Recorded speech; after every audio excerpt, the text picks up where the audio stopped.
Sir, ask lang po tungkol sa year-end bonus at cash gift. Is there a deduction of taxes ang year-end bonus and cash gift ng master teacher at mga school heads? Okay, isa pong tanong, no, na tamang-tama kasi paparating po yung year-end bonus at cash gift. Yung tanong, may deduction ba na tax doon sa ibibigay na bonus at cash gift simula ngayong November 15? Ang sagot po dyan, upon release ay wala pong deduction. No, buong buo yung halaga ng year-end bonus na isang buwang sahod plus cash gift na 5,000 pesos na ibibigay sa atin po, no, simula sa November 15. So depende na po yun sa agency natin. Ngayon, dahil buo po yung ating natatanggap, ay hindi naman po yan nangangahulugan na talagang hindi po ito subject to the conditions of train law or dito po sa tax conditions ng atin pong bansa.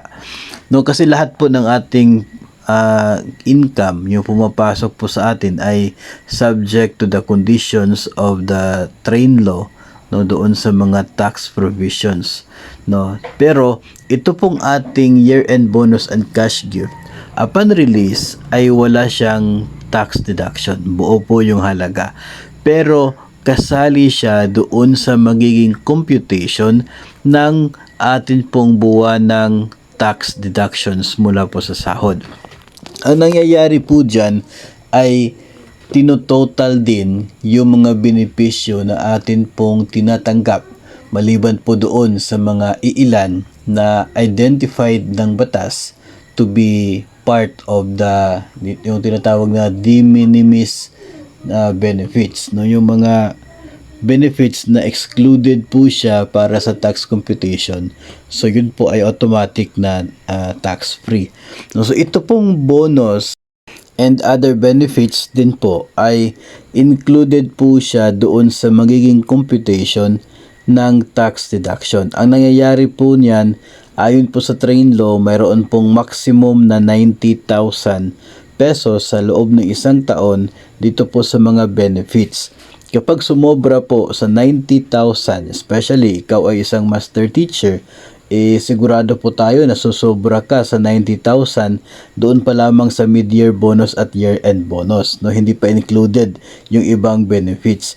So yung sobra po sa 90,000 ay idadagdag siya doon sa inyo pong tinatanggap na sahod every year net of tax deduction.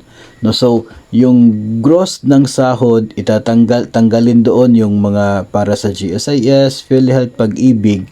Tapos ito total po yan sa loob ng isang taon, idadagdag doon yung excess of 90,000 doon sa benefits.